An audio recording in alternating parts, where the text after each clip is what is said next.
I know it's hard to be happy as an Arizona Diamondbacks fan right now, but we're going to try to do our best to talk about 5 positive takeaways from the 2024 season. We're sorry, Thunderbolt. Anyway, join us. Don't go anywhere. We're doing this in 30 seconds.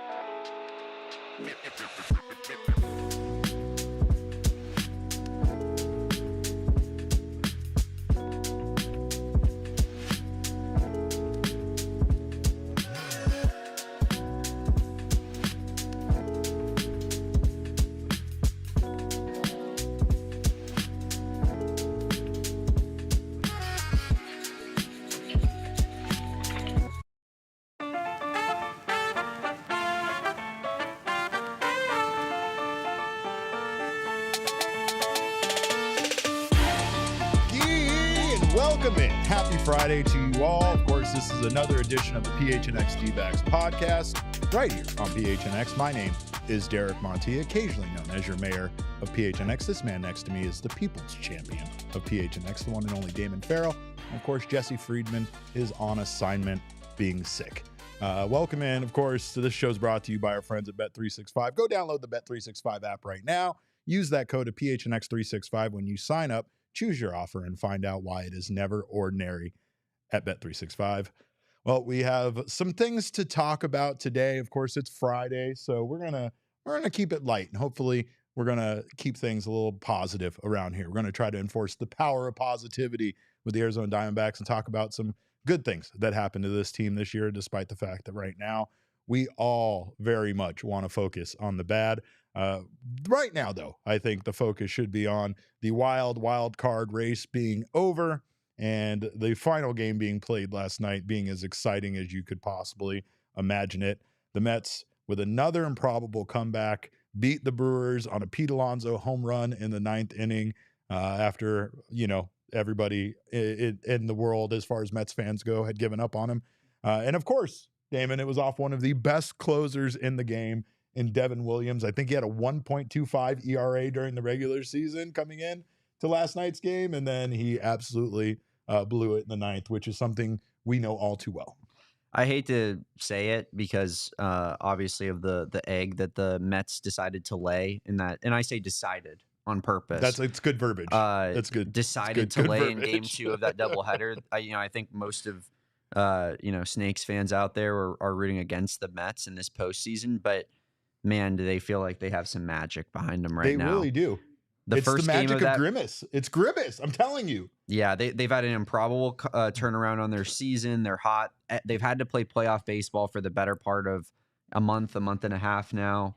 And they just keep getting big hits in big games. That Braves game 1 was a good encapsulation of that. They in that game 1, obviously, they get down, they get up, they get down again, they get up again. It was a crazy back and forth. And then last night, it felt like their season was over with how good that Brewers bullpen is. Yeah. And they just came up with some big hits. So, yeah, it's disgusting. I mean, we're all rooting against the Mets, but it seems like they kind of feel like a team of destiny right now. Ryan's right. He said, I thought this was a positive show. You're right. We're not kicking things off very positively, but I have to ask, it does feel like the Mets are a bit of the team of destiny this year. It does. Similar to the way the Diamondbacks were last year, right? Everything somehow, ever since Grimace threw out a first pitch for the New York Mets, has miraculously kind of fallen their way. They're similar to the Padres, especially over that stretch when the Diamondbacks were battling with all those teams for a wild card spot or playoff spot, that they don't seem to lose. Even when you look over at the score and they're down 4-0 in a game, you'll look back and now they're up 7-4. It's how we felt last year, isn't it? It was how we felt last year. Yeah, that's what's so gross about it is I hate seeing people happy with Oh yeah, what like that should be us. Yeah. That should be my happiness, and you're stealing it. From me. I definitely don't like other people's happiness that doesn't involve my own happiness. That's for sure. But it's been an interesting first round there. In regards to the wild card, you kind of had every, I guess you could say, underdog winning aside from the Braves. This is what the postseason currently looks like. You have the Tigers winning over the Houston Astros. We talked about how crazy that is. The first time since 2016, the Astros will not be in the ALCS not DS. First time since 2016 they won't be in the ALCS.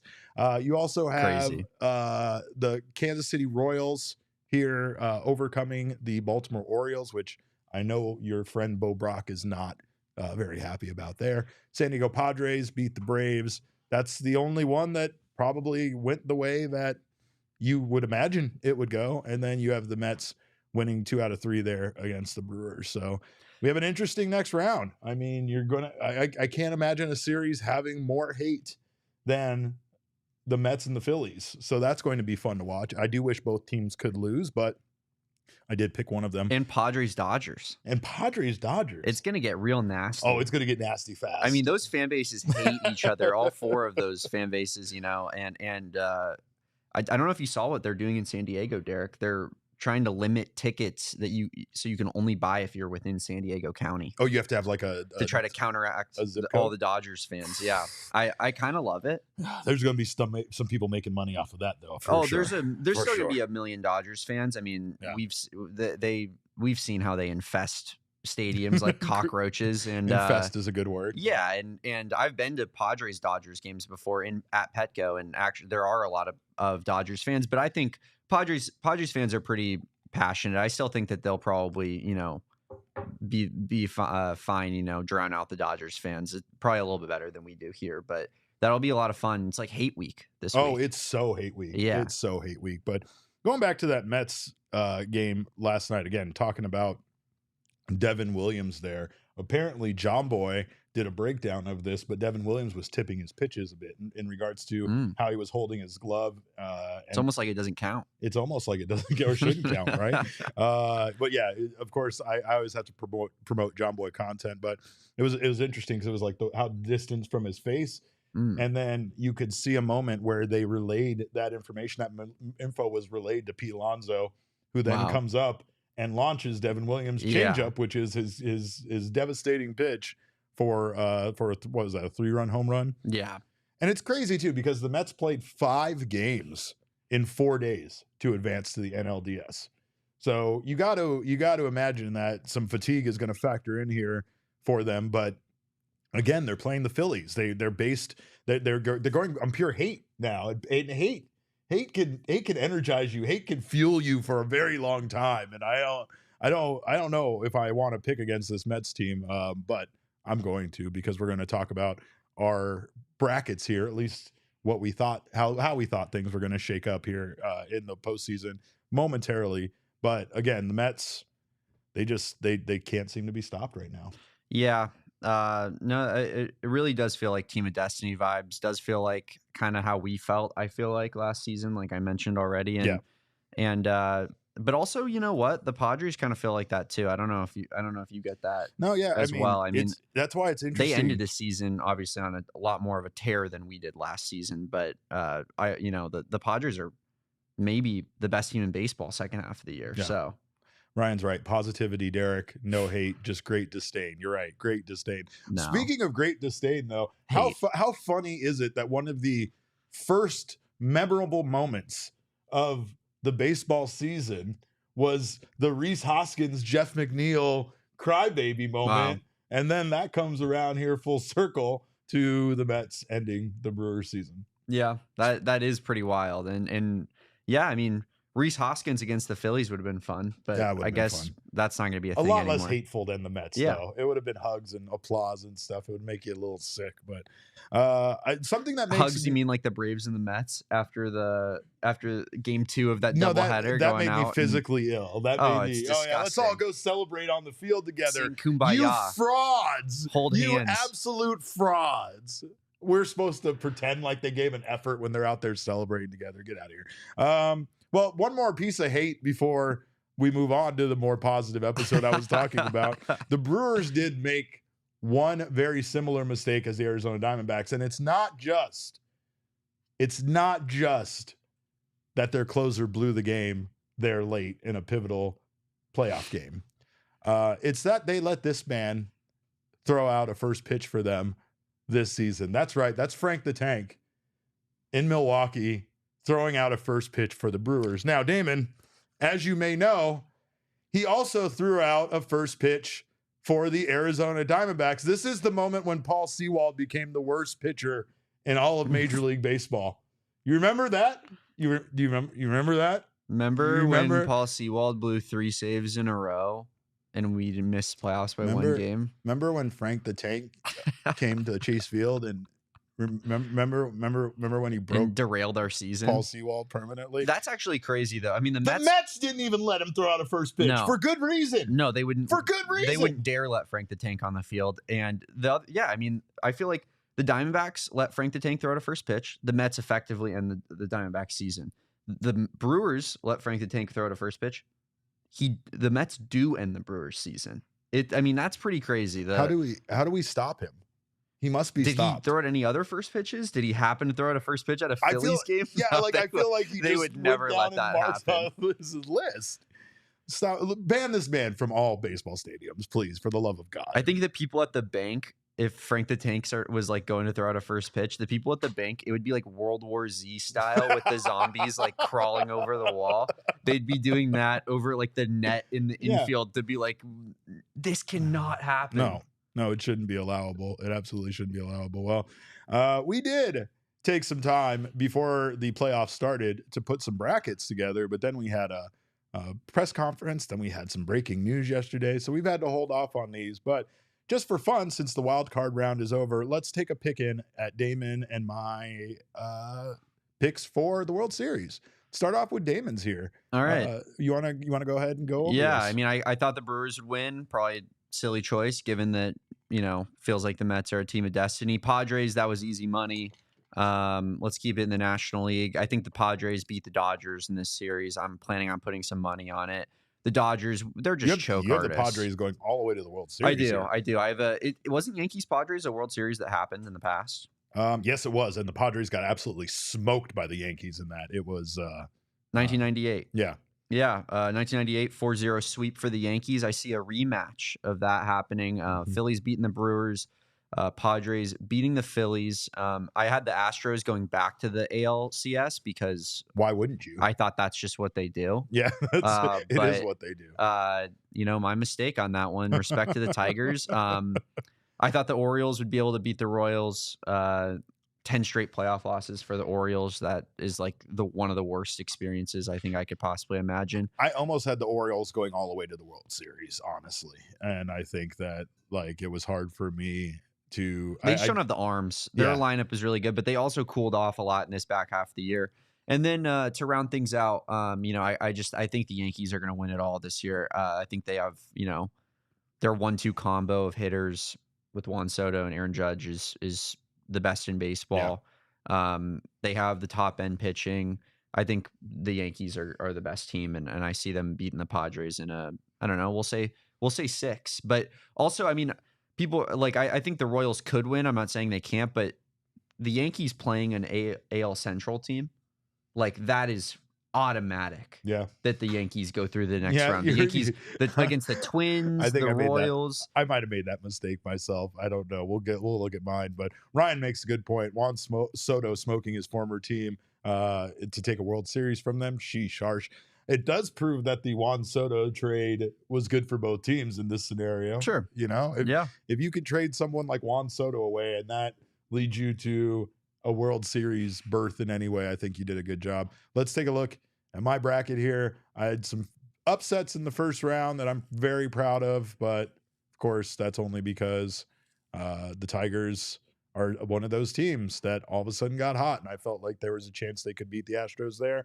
Like I said, the Orioles, it was hard for me not to have the Orioles going all the way to the ALCS, to be honest, but I went with the Guardians over them. I have the Guardians there in the ALCS, the Yankees over the Orioles, in the ALCS on the NL side. I can't see the Mets beating the Phillies, but I could see them beating the Brewers. Braves didn't have a chance in that series against the Padres.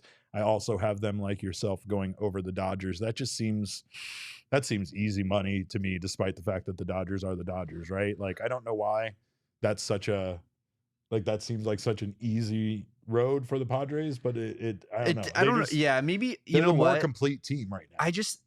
The Dodgers don't have the pitching. The Dodgers do not have the pitching. That's the thing. And maybe people are too on the Padres because I feel like everyone's picking the Padres in this series, which typically it then swings the other direction. But I just don't envision a Dodgers team that has that bad of a pitching staff being able to do anything against the Padres. Have you seen the Padres pitching staff? Yeah. Like Yu Darvish isn't even in their top 3 arsenal. It's true. It's pretty crazy, man. And it's not like he's been bad this year. Like they have really good top end pitching.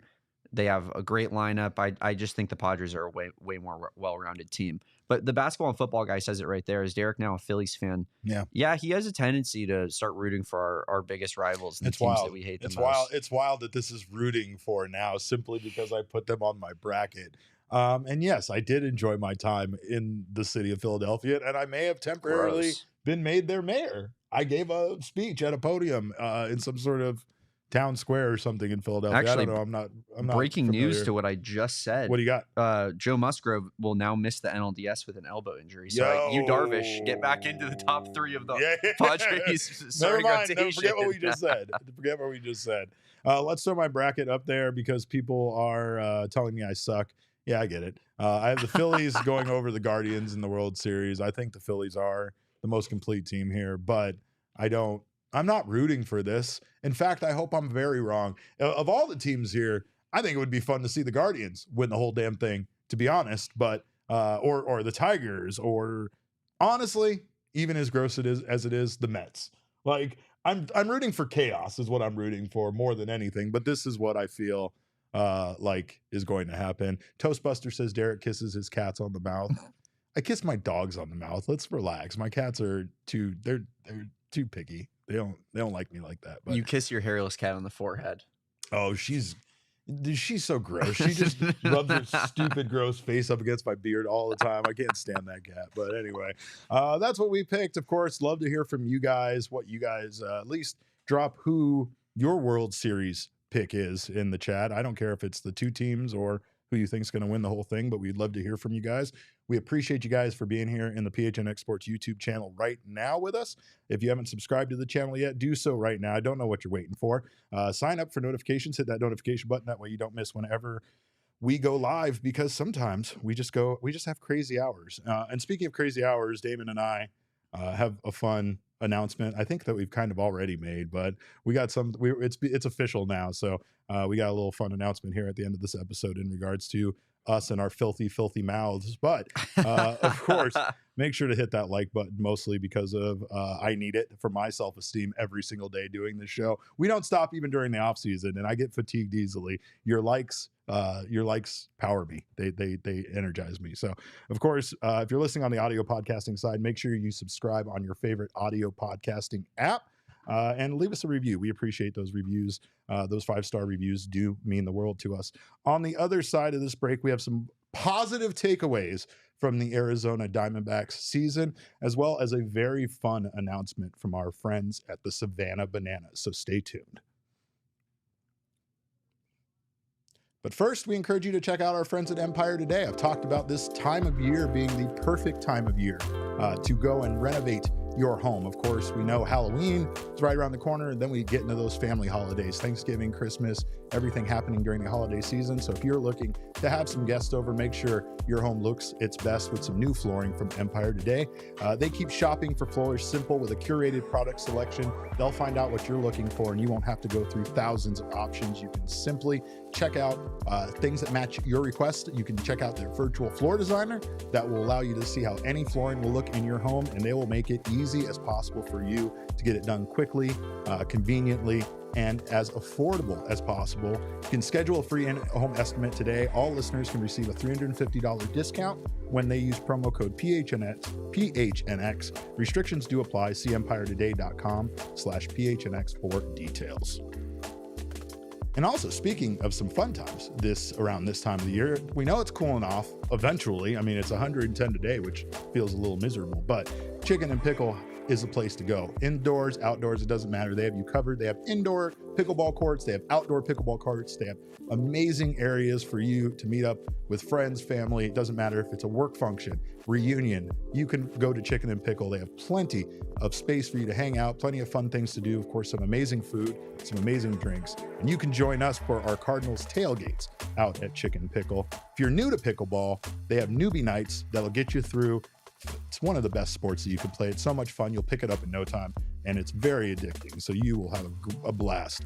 Plus, every participant receives a $10 Chicken and Pickle gift card when they sign up for those newbie nights. So head to chickenandpickle.com to see all the fun you can have at their Glendale location, and join us again for our Cardinals tailgates. We will be out there all the time when Cardinals are having their home game. So it is the best in the city. We have a blast every single weekend. So make sure to join us. You can also come see my fantasy football team lose in person, so that's also fun. All right, well, we got some positive takeaways from the Arizona Diamondbacks season. And again, I know what time of the year it is. I know this isn't the time for this. Maybe we want to let the playoffs end. Maybe we want to have some more time. It might be too soon for some people, but I do think that, again, Archie brought it up on the show the other day, and that is that we don't celebrate the achievements of a team or of individual players enough during the very long 162 game baseball season, right? Yeah, for sure. I mean, I think obviously, the Diamondbacks won a lot of games this year. They were, technically better this season than they were last season. And there is some level of positivity to be had about that. I think, now it's about next season building on getting a few extra wins. You get in the 90 wins, and all of a sudden you're one of the more elite teams in baseball rather than a team that's like fighting for a wild card. So, I mean, it's not all doom and gloom. It obviously sucks, and it still is, at least from my perspective, it's still a pretty open wound. Yeah. I'm still hurting from this playoffs, and it's been hard to watch this early portion of postseason baseball. But at the same time, yeah, I mean, there was a lot of good to take away from this season and build off of. I still couldn't help but feel for those teams that are out of it, especially the teams that didn't win a game in their wild card round, because it was every team that lost, aside from, the Mets coming back there and or the Brewers, I should say, coming back in game 2 and tying it and then forcing a game 3. I just can't help but feel like, despite what we talked about the other day, that's that much more of an accomplishment than not making the playoffs. You played 2 extra games. You didn't accomplish much, and then you're just bounced. And that could have easily been the Diamondbacks' fate.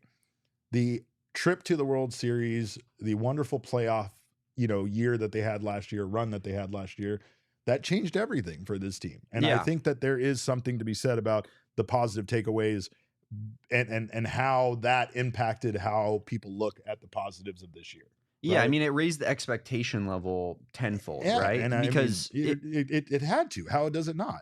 If you win 84 games, you lose in the wild card round or the ALDS last year. I mean, I are people as mad about this season? I know I personally probably wouldn't be. Right. I'd be like, oh, we missed playoffs by a game. We were probably going to lose in one of the first 2 rounds anyways. Especially with the way they played at the end of the season. Right? The fact that I saw them get to the World Series made me think that this team can make a run. I'm confident that they have the pieces to make a run. They have the top end talent to make a run. And, it felt like for large portions of this year that they were better than they were last season, So they weren't playing in the same way with like the trying to, scrape runs off the board and steal bases, play better defense. But they were overall a better team from a win perspective and from an offensive perspective in particular. Right. So that's positive number 1 for me. I mean, positive number 1 is that they improved by 5 games from last year. They improved on the overall record, and they did it by way of the best offense in Major League Baseball. Right. And that's a positive takeaway. I think that's something that this team really didn't come into the year expecting to have, this potent of an offense. Now, with that being said, it might not be as potent next year with the free agents that they're losing, but the Diamondbacks could make some moves. They could bring these guys back. We have heard about how much Jock Peterson likes it here, and there's a good chance that at this point in his career, maybe some stability, maybe, a multi-year deal might do it for him to bring him back here. Not sure exactly if that's possible. I know he had a career year. So did Randall Grichuk. So these guys most likely are going to go out there and try to get as much money as possible, and good for them. They deserve it. Hazen brought that up, that's almost, something that this team kind of prides themselves on, the fact that these guys do have, some of these free agents have had amazing years, and this team has helped them help themselves and give themselves a better, opportunity, especially guys like Jock that don't have many years left in Major League Baseball. Right. But again, I think the expectations from last year and the run makes what they did this year disappointing, right? They didn't make the playoffs. And the fact that we did see what they could do if they did makes us all feel like this was a huge missed opportunity, right? We could be living in a world where the Diamondbacks went to Milwaukee and got bounced in 2 games, or went to San Diego and got beat there. And I don't know how the feeling would be. I don't know how the sentiment would be among the fan base if they did that, or if it would be much different. I just think that, again, improvements is what you're looking for year over year. And from the time when we started this podcast, the Diamondbacks have done nothing but improve. And that's a very positive takeaway. Again, the bar raised this year, the level of competition raised this year. There were no 100-win teams. There were no teams that clinched, before September even started. It wasn't really like that. But it was a year where, you needed to win 90 games pretty much, or at least do better against teams like the Mets and the Braves that were also going to be there at the end in order for you to get in. I just think overall this is looked at as too much of a disappointment, considering that this team did improve, and that's how I feel. Gabriel says, I feel the best offense in baseball is a misleading stat. The first half, they had a lot of series where they scored 3 combined runs in 2 games and 15 in 1 game. So they averaged 6. And I've said that myself. I've said that the Diamondbacks, it's about consistency. And then someone else said that, everything's about consistency, or there's no consistent offense in baseball. There are offenses that are much more consistent in baseball than the Diamondbacks. And the reason why they were at the top was because they had these huge games where they, scored an unprecedented number of runs versus, doing it on 7 or 8 runs every single night. Yeah, I mean, I think there's definitely some truth to that. There's no doubt in the world. And when they would have bad games, like, they were really, really tough to watch. Like games where it'd be like where no one on the offense could score. Yeah, they or score get a hit. a run or 2 in the first inning, and then they don't touch second base for the entire rest of the game. Mm-hmm. So yeah, I mean, there's absolutely some truth to that. What I would say is, like, maybe they weren't truly the best offense in baseball. I mean, numbers wise, you can't argue with it, but like they, I think that's fair, but that still puts them in the top 5 offenses in baseball, which makes you an elite offense still. So I think it is fair to say that they had an elite offense, maybe not the best offense in baseball. I mean, they led the majors with a franchise second best 886 runs, ahead of the Dodgers and the Yankees.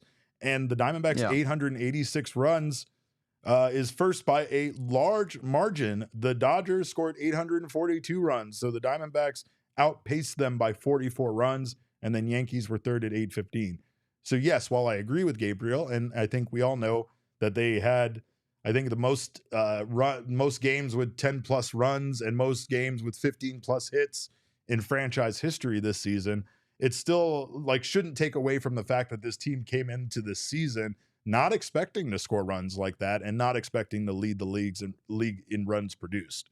They came into the season, I think, expecting to play baseball a lot like last year, with some additional added power from Suarez, Peterson, and of course Randall Grichuk's bat. And instead what they got was an MVP caliber season from Ketel Marte. You had Corbin Carroll struggle, but then turn things around. And of course Suarez was a big hit addition to this. But that brings me to the next positive takeaway from this Diamondback season, and that is Eugenio Suarez and Corbin Carroll's turnarounds. Because as slow as those two started off, they both suddenly became different players in the second half. Gino started at the end of June. Corbin started around July 7th, and then both guys became a different player. Without the contributions of those two turning their seasons around, the Diamondbacks wouldn't have been anywhere close to 1 game out, to 1 game away from the playoffs. The Diamondbacks would have been, pretty far out of it. And I think the impressive thing is Gino's 100 RBI plus, 30 home run season, when that didn't even look like a possibility. Your futures bet that did die at the doorstep of success. Just a brutal, slow death. I mean, it was dead in the water back on July 7th, and then he resuscitated it, brought it back out just enough to give you hope. I've told this on this podcast a lot of times, but I literally was like, get this slip out of my face, Bet365. I want you to delete it out of my life, because it just made me feel bad about myself. Why is it the first thing I have to look at every single time I open up 100%, my app? But I want to talk about Corbin for a second, and honestly, I think to me, at least, what Corbin showed this season is that he is truly a superstar, because Yes. things could not have Yeah. been going worse in the first half of this season. Could not have been going worse. I mean, just the absolute worst case scenario, nightmare fuel. And then Corbin, he just picked himself up. His end of year numbers. I mean, we were talking about it when he was starting off the season on such a disastrous pace. And we were talking about like how elite he would have to be in the second half of the year to reach 700 OPS. Yeah. He finished with a 749 OPS, Derek, right. which is he finished as an above league average hitter this season, despite being awful for the first 3 months of the season. So yeah, I mean, I think I was filled with a lot of confidence in Corbin Carroll after this year. And I really feel that he is the guy, the future of this franchise, the face of this franchise. Like I think I never really was too concerned that was like never going to happen, like that he was never going to come back when he was playing so bad at the beginning of the season. But part of me was slowly leaning towards that way of like, was it just like kind of a fluke first rookie season? Like, is he truly an MVP caliber player like we thought he was? Or is he just maybe more of an all-star guy? And I think he's that MVP caliber guy that we need him to be. It's the work that he put in. It's the continued struggle to get through the issues he was having at the plate. I mean, it came to a point where you knew you could throw a high fastball to Corbin Carroll. He was going to swing at it and he was going to miss it. We talked about him having one of the flattest swings in all of baseball. And these are all things that improved as the season went on. And they proved because Corbin Carroll is a relentless worker that wants to be one of the best in baseball. And the reason why he is one of the best is because of his work ethic and that, his ability to adapt. And that's what we saw from him this year. We know a lot of things have changed for him lately. And again, those struggles didn't just start this year. We know that those struggles date back to last season. And of course, there was a stretch there where you kind of doubted if we were going to see Corbin Carroll come back to that rookie of the year level of performance where he was at, but he definitely became that before the end of the season. Gino obviously is a guy that we thought was just going to lead the league in strikeouts and be just a huge disappointment. And for a while there, it felt like that's what he was. And instead, Gino became one of the Diamondbacks' biggest offensive threats, biggest power hitters. He's just a producer, man. If you look at stats in the last 5 years, I wish I had a little bit more time to do this, but if you looked at RBI leaders last 5 years, guarantee you he's in the top 10. Yeah. That's just what he does. Like even when he starts off with a down year, he still finishes with 30 and 100. Like I think Gino went from everybody on the in the comments of this chat and whatnot being like, we need to DFA him, to being like, do we bring him back on his option this season? And I think that there's a pretty good chance that you do. I feel like that's a solid choice right now. And we don't know what the future holds for Christian Walker, but then, obviously what is the future there for third base? I imagine Jordan Lawler will get called up, next season. And, hopefully he can stay healthy and he can start progressing towards being the third baseman of the future. But it would be great to have him, basically learn from Gino and maybe platoon a little bit over there at third base for them to start, picking up some of those wonderful defensive traits that Gino has over at third base. And I mean, again, we've seen some mentors on this team. It's another reason why Jock Peterson leaving potentially is another huge loss for this team. The way that Jake McCarthy went over and kind of became, he kind of became a mentor to Jake McCarthy, felt like a big moment for Jake. And we saw Jake really have a good season. And I imagine Jock was a big part of that for Jake. So again, though, going back to Gino and Corbin, their ability to work and to have a season that looked fairly miserable and turn it around is amazing. And I think that those guys definitely were a bright spot for this team this season. Without them doing that, this team does not, like I said, this team does not come even close to what they ended up doing. And again, Gino there, his production was missing a little bit down the stretch, and that could be a reason why the Diamondbacks weren't able to win some of those crucial games. Same with Jock Peterson, I think. I mean, not that he had a turnaround, but he was obviously so great for this team all season. Yeah. Could best DH signing I think Mike Hazen possibly could have made. That platoon. I mean, outside of Shohei Ohtani, that platoon of Randall Grichuk and Jock Peterson was one of the best Yeah, One of the Marcell best in Ozuna and baseball. Shohei Ohtani is Yeah. what Jesse always says. Yeah, and, that's and those are the top two, and then they were probably third after that. But yeah, I mean, I think Jock's cooled down at the end of the season with Gino. I think also really affected this team because if you had a couple bombs here and there from those two guys in particular, I think maybe, and Christian Walker, really, the power hitters on the team were just not getting the ball over the fence when you needed them to, and this offense felt very boom or bust from that home run standpoint all year, and you could tell you could watch it play out when the three biggest home run threats on the team other than Cattell weren't really hitting the ball over the fence at the end of the season. Tanner in the chat asks, could we possibly keep Grichuk? I think there's a possibility the Diamondbacks could keep any one of those three guys that are free agents. I don't believe the Diamondbacks will be bringing back Paul Sewald. I think the other one was Kevin Newman. I think the Diamondbacks have a great chance to maybe bring Newman back. But when it comes to Grichuk and Jock Peterson, yeah, I do think that there's a chance. I just think that their value right now is at an all-time high probably for them, and they had great seasons. So chances are they want to kind of parlay that into a fairly big contract that I don't know if the Diamondbacks are necessarily able to provide them with. But I would love to see both of those guys back, and I don't think it's out of question. I honestly thought that like Lourdes Gurriel leaving last offseason was like a guarantee. Was a guarantee, right? And he came back. So I don't know about I guess I don't feel confident 100% saying that those guys are all going to leave.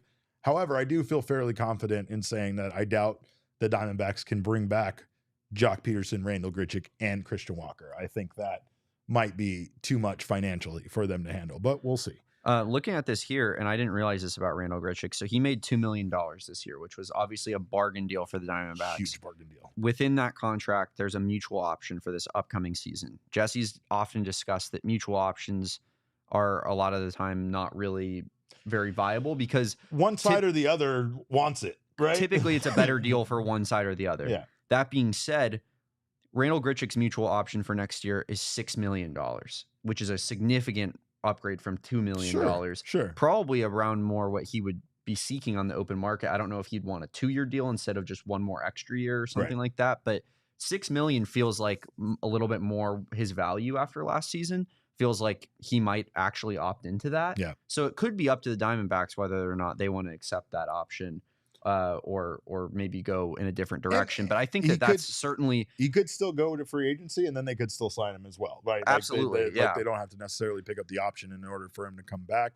And I think the problem is that as a player, a season after you have a 900 OPS, you most likely don't want to commit to the money that you had already committed to, considering on the open market you could probably get double that $6 million. Yeah, right? Randall Grichuk could probably get close to 12 million, and that's probably a slam dunk for. He was good teams. enough against righties this year that you might be right. Yeah. Like it wasn't like his splits were so egregious that like he can only hit lefty pitchers. He was pretty decent against right-handed pitching. Yeah, doesn't have the power numbers, I don't think, but still had a pretty good average in OPS for that being his his split weaker side. Yeah.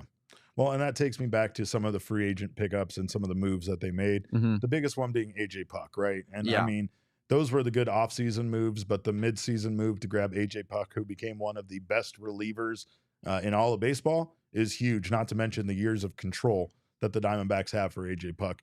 They have solidified a portion of their bullpen, and we'll give honorable mention to Justin Martinez, who also is a solid piece of their bullpen going forward. So, I mean, the Diamondbacks do have some very good pieces to build around some here. Long term. Absolutely. Like, when was the last time you looked at the Diamondbacks long-term bullpen and you were like, looks pretty good, we're actually. Getting there. Yeah, I mean, they have AJ Puck signed to a deal.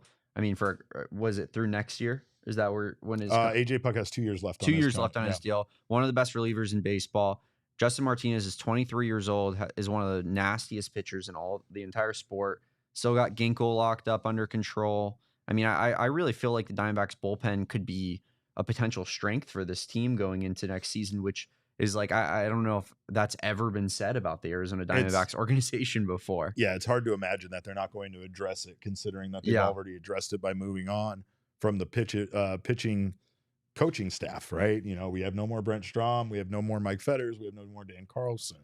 And I did, before we move on, wanted to get your thoughts on that because you weren't here yesterday when we kind of did that breaking pod. And I mean, obviously it's kind of funny to me because the reaction from some fans seemed to be fairly negative.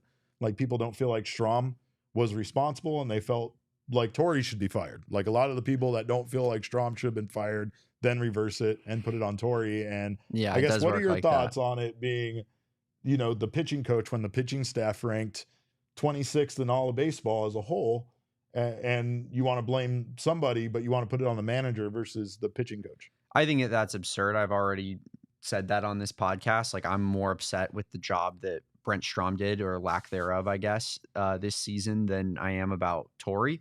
And I know a lot of people aren't going to be happy with that. But at the same time, yeah, I mean, I think this was probably the worst job of Brent Strom's done in his career. Like, I don't think he's ever had a pitching staff that ranked this low in ERA in his career before. And I think he's the best pitching coach that this organization has ever had. Like, he's unbelievable coach. We don't make it, you know, close to what we made last year without Brent Strom on this team.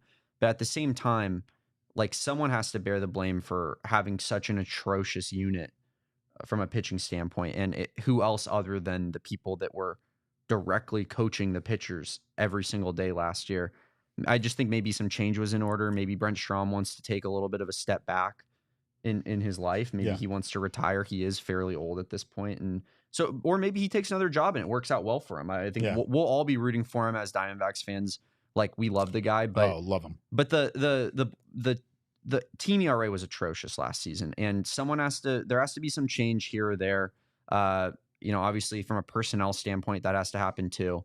But I think Brent Strom, obviously, you know, he bears the brunt of the blame, in my opinion. I think, you know, there are some positives, and another positive takeaway we're going to discuss really fast is Ryne Nelson, right? Ryne Nelson emerging as one of the Diamondbacks' best starters is a huge positive for this team. And Brent Strom deserves credit for that, by the way. And he deserves credit for that. He deserves credit for the maturation of a lot of their young pitchers. For sure. I think he deserves credit for Big Game Brandon becoming Big Game Brandon last year. Absolutely. We've talked at length about that. Justin Martinez, I think he'll probably get a lot of credit for, and his, I mean, last year, his complete inability to throw the ball in the strike zone versus this year being an effective pitcher. Just dominant, where everybody wanted to know where this kid came from. 100%. Right. So, I mean, overall, I think Brent Strom is one of my favorite people I've met in baseball. I think he's an incredible baseball mind, truly one of the most knowledgeable people in baseball.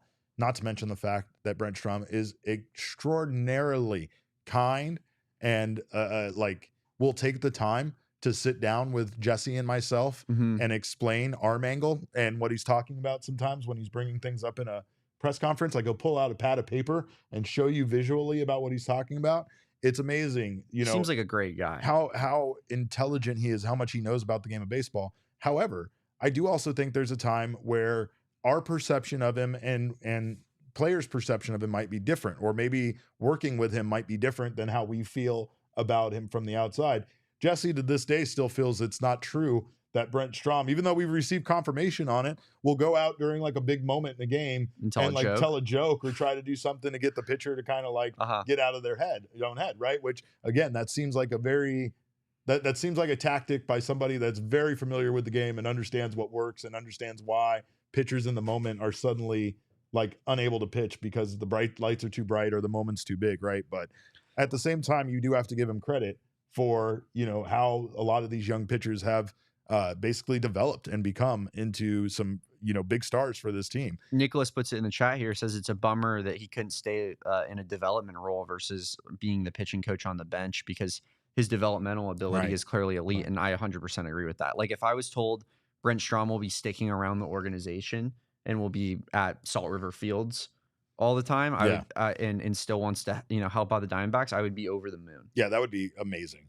Well, and I mean, outside of Joe Mather, Torrey Lovullo's entire pitching staff felt like guys like that. Like, it was like assembling a crew, like going to get the Avengers or something. Like, they were all retired. They were all like, I'm out of the game. And they're like, we need you for one last mission. That's what it felt like. You know, you had Jeff Bannister, who had kind of like left baseball despite being a very successful manager himself. He was off doing like a community college and working in, you know, that kind of thing. Brent Strom, after he left the Astros, very much was looking forward to kind of retirement and spending some time at Tucson, and the Diamondbacks sucked him back into the game. So, like, yeah, in one way, a lot of these guys are guys that are extremely knowledgeable, but like I said on yesterday's show, sometimes the game kind of moves past you, and maybe him being the pitching coach isn't the best move, but I bet he could still offer a lot to this organization or any organization in that kind of development role. But Ryne Nelson for sure is a huge positive for this team. And I think the last one would have to be Ketel Marte's MVP caliber season, right? Mm-hmm. I mean, there was a point during this year where we were sincerely talking about Ketel Marte giving Shohei Ohtani kind of a run for his money on the MVP. Now, I don't think even if Ketel would have gotten injured, if we would have necessarily kept up with Ohtani and the amazing numbers that he put up. No, probably not. Season, right? I mean, it always felt a little destined to be Ohtani's MVP. Right. I think we were kind of, grasping at straws, but we had to do what we had to do. Sometimes you need to try to flip the narrative in your favor, and we were trying to put on for our guy there. Yeah. You know what I mean? And Ohtani, he's still a DH, as Ken Kendrick would tell you. Yeah. And he still should be in jail. One of nine, right? But Asterisk should be in prison. But yeah, I mean, that's it. And of course, do we want to say anything to Garrett Stubbs? You're not allowed to curse, remember? Oh my God. No, See, why would you even bring that up? We'll just save it. We'll save it. Yeah, we will save it for our D-backs after dark segment that we'll be debuting. Yeah, Derek. we got a little something for our diehards. I got a lot to say about Garrett Stubbs. I also have a lot to say, and I get to use all of my favorite words, all of the F words that I get to use, all the 4-letter ones, because we have our new segment for diehards only coming soon, and that's our D-backs after dark. Look at that logo. Oh my God. That's special. Like, just so you and I can say all the curse words, that's amazing. That someone put too much work into that. But yeah, again, D-backs after dark. If you don't want to miss out on D-backs after dark, you should go get yourself a diehard membership. Do it right now. You won't miss out on any of the great content. Ask Archie, by the way, also diehard content. I hate to pull that on you, but of course, if you want all the finest diehard content, you got to be a diehard. Join the family. Archie might want to get involved in that D-backs after dark. Oh, well, segment. yeah, Archie. The first thing Archie asked was if he can curse on his segment, and I said, "Well, of course you can. Of course you can." So make sure to join us over here at gophnx.com. You'll get a free T-shirt from PHNX Locker. Look, it pays for itself. I don't need to go into this. It gets you discounts on events. It gets you free stuff. You'll become part of our family. You get access to all of the locked content from Craig Morgan, Gerald Bourguet, and of course, our very own Jesse Friedman. You also get access to content like these shows. So D-backs after dark, like Ryan says, following Raw is war on the USA Network. No, I probably shouldn't say that because Max is going to get mad at me for free ads. But we do have one more secret positive before we move on. Yes, I wanted to mention some honorable mentions real quick as well. So I think we already talked about it a little bit, but J Mart finding control, I think is so huge for this team. I would be feeling so much worse about this bullpen if that didn't happen. The fact that we have him under control for as long as we do, and he just seemingly gets better and better, makes me feel great about his long-term future. Also, just looking at young players as well, ADC and his ability as a left-handed hitter versus Gabby as a right-handed hitter. Yeah, that's going to be a nice platoon in the future. Absolutely, it should be a solid platoon going forward between those two guys. That excites me a little bit. Pavin showing some life. I mean, the Pavin Smith game. We never forget the 3-run home run. We wanted him DFA'd. We did. Like everybody did, essentially, except for Yoshi and not in and our Mark. chat. We have the Pavin Smith fan club in here. What are you talking about? That's crazy. And then this year, he had a 900 OPS, didn't he, Derek? Something like that. I mean, like something just absolutely ridiculous. 896 OPS out of Pavin Smith. Like, I think he figures moving forward as like a player that you want on your team. I'll tell you this much: they're going to have to figure out what they're going to do with him because it's no more up and down Pavin after this season. So you're going to have to keep him on you're the main going to keep roster. him because he hit so well last season. I think you have to. You have to trust him. And then lastly, we also mentioned this a little bit with Gino earlier, is Jordan Lawler and him coming up. I think that should be fun, something for Diamondbacks fans to look forward to. I think we got robbed a little bit of that Jordan Lawler year this year. We did. So next year, we get one of the top prospects in baseball up on our team. But the secret positive, and someone tweeted this at me, and I have to give him a shout out because it almost made me just like die laughing on set here. Jacob YKTV guy on Twitter says DFAing Jace Peterson as one of the positives of this season, and I have to agree. I think that's got to be top. I think it's got to sneak its way into the top 5, Derek. You monsters. I think it really does have to. I feel like I have to refrain from getting in on anything. Yeah, like no this DFA jokes from Derek anymore. Based on past incidents that have happened. Did you know that Jace Peterson is actually a D-backs legend, and you can't talk about him like that? Look, I'm not gonna look. We're not doing this. We're not doing this. I'm not falling into this trap again. Okay, but. Speaking of things being fun next year, we do have something very, very fun coming from our friends at the Savanah Bananas. And of course, things kick off right here in Arizona. So we're going to be talking about that on the other side of this break. So don't go anywhere. But first, check out our friends at Circle K. You know you're thirsty right now. Like I said earlier, it's still 110 degrees outside. Make sure to stop by America's Thirst Stop. Get yourself a Froster. Get yourself a Polar Pop. If you haven't signed up for the Inner Circle already, don't know what you're waiting for. Join the Inner Circle for free right now by downloading the Circle K app today. Terms and conditions apply at participating locations. Visit CircleK.com for details. When you do, though, you'll get your first 5 Polar Pops for absolutely free. You'll also save 25 cents off per gallon on your first 5 fill-ups, and then you'll save 3 cents per gallon every day after that. I've tried to tell you guys, do not sleep on the Circle K branded snacks because they are better than any of those other brands that Circle K actually carries. No, not to throw shade at them, but do not miss, especially the wonderful chips and sour gummy worms that they have. They're all good. Peanut butter, the peanut butter things. I love the chocolate covered almonds. Oh, he's an addict for the chocolate covered almonds. And Max is a bad guy because he told me he was going to get those for me, and then, did he? And then didn't. Yeah. Which is like, you can't promise the pinnacle of all snacks. Let me tell you, the Circle K chocolate covered almonds, and not bring them to the studio. Who did get you your cartoon head though? You did. That's right. Again, Derek for mayor. Derek for mayor. All right. Well, of course, we know baseball games here are over, but we're going to talk about some fun baseball games coming to the Valley in February.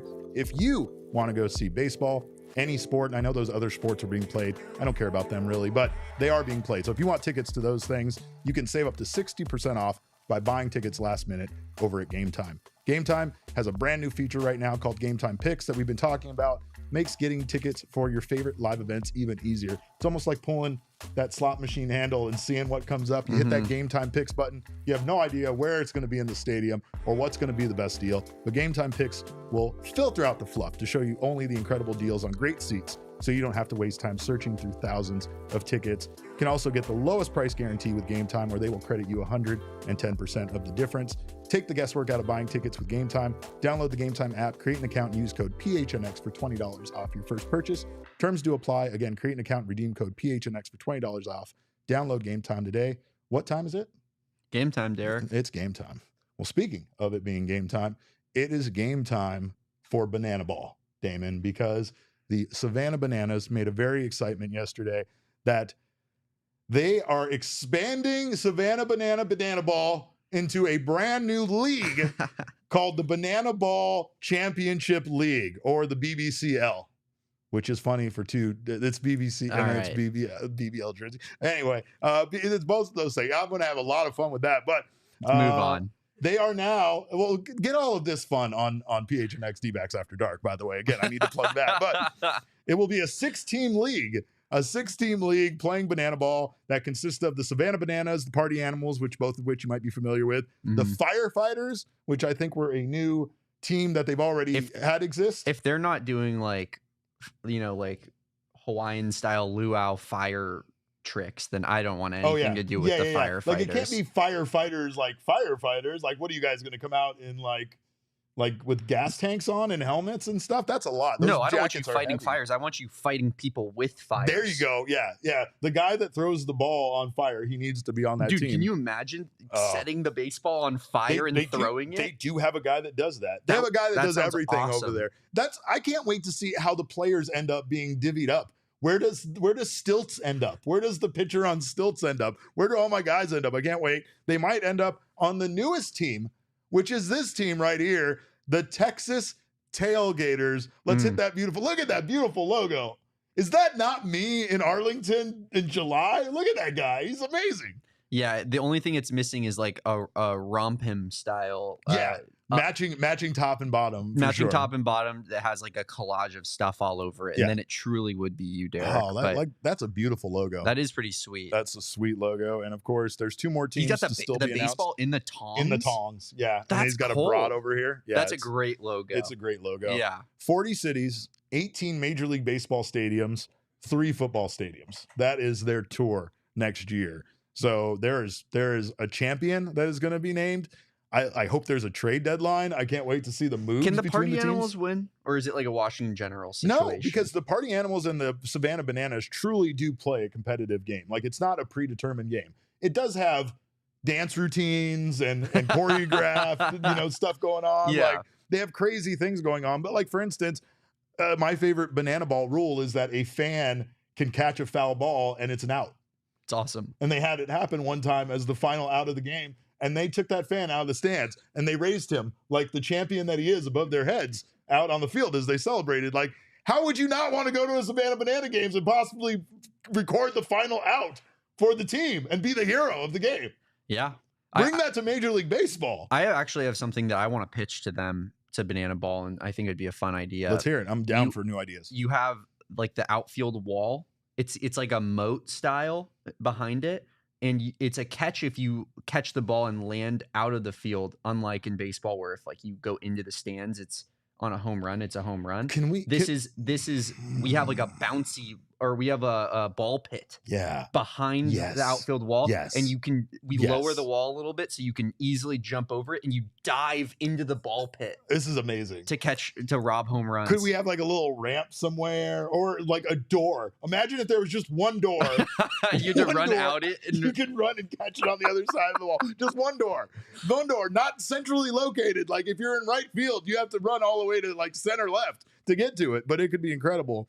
There's also 2 more teams coming. So like I said, 6 teams total. But again, the tour kicks off right here in Arizona next February in Mesa at Sloan Park on February 1st and 2nd. And then they have what looks like a 3-game set at Camelback Ranch, February 6th through the 8th. So again, Banana Ball coming right here to the Valley. I think you can jump on a wait list already for those tickets. And I suggest doing so because everybody I know loves Savanah Bananas. People that don't even watch conventional baseball still will go to Savanah Bananas games and think it is the greatest thing that they've ever seen in their whole entire lives. Yeah. So it is a show. If you have not missed it, if you have not been there, it's not to be missed. So make sure to get out there. And of course, it's a lot of fun with this expanding because not only does it give honestly, like this really does give a lot of opportunities to baseball players that might not have been able to participate in something like this otherwise. Well, all in these any guys capacity. are like former pros and D1 players, right? and Guys whatnot. that might not have made it or whatever, but yeah, there are, and that's the other fun thing is there's a lot of former pros. Mm-hmm. I need to see Randy Johnson out there throwing the throwing that the would ball. Be so electric. Would just be great. 6'10" in a Savanah Bananas jersey, and then the guy he's throwing to comes out dressed up as a bird. Yeah. And then he hits him. Yeah. It's gotta be That's great. so good. Oh man, there's so much fun that we could be I think having, with my ball pit idea and your Randy Johnson idea, Dude, I really is think electric. that they need to bring us on to like the vision board of Oh, Banana I Ball. would love to be a part of that. I would volunteer to do that. I wouldn't even ask for a salary. I would just do it for free. I'd like some money. No, I mean, I like money. I don't make enough of it. I would but appreciate some money. Derek will do it for free. You can pay me his salary and then I'll get double. Probably shouldn't say things like that when I'm on camera. But anyway, we thank you guys so much for joining us. Of course, I am leaving to Las Vegas. I might not ever come back, but Monday, this guy, Jesse, and of course, our boy Archie will be back in the house. So make sure to join us on Monday at 1 p.m. for this very show. Of course, in the meantime, you can follow all of us on Twitter. I'm at cap_caveman with a K. Damon is at Damon Dog. That's DAWG. We are Damon's dogs. Bark, bark. I guess you can't. I think Kevin really should have chimed in there. That's a missed opportunity. There you go. That's better. What are you doing in Vegas? That's what am I doing in Vegas? Well, it is my daughter has like a fall break, and I feel like a bad father by not taking her anywhere or doing anything with her. Plus, I also need to get out of town very badly, and I'm not typically allowed to plan vacations in the month of October after what happened last year. There were a lot of mistakes made, but yeah, I'm going to go to see I'm taking my 13-year-old daughter to a reggae festival because that's what you do with 13-year-old girls, for sure. It's a good environment. Yeah. And then that's pretty much it. We're going to hang out by the pool a lot. Good vibes. Maybe ride that high roller Ferris wheel. I don't know. We're gonna have a good time though, and I'm gonna. Does sound pretty fun. Enjoy every moment of it. Again, that's one thing that's a benefit is at least our stress.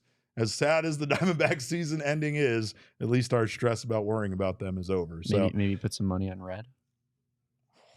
I'm definitely putting some money on red. That's for sure. That's for sure. But of course, you can follow our guy Kevin on the ones and twos at Kev Tom Writes. Our show, I'm not spelling it out anymore. You're going to have to figure it out. You're smart people. Our show is at PHNX_Dbacks, but all roads do lead to at PHNX_sports on Twitter, Instagram, and Facebook. We thank you guys so much for your time. Appreciate you joining us. We'll see you next week. And until then, behave yourselves. Have a wonderful weekend. And remember, kids, baseball is fun, but it's so much more fun when you're playing banana ball. We all silly like the mayor.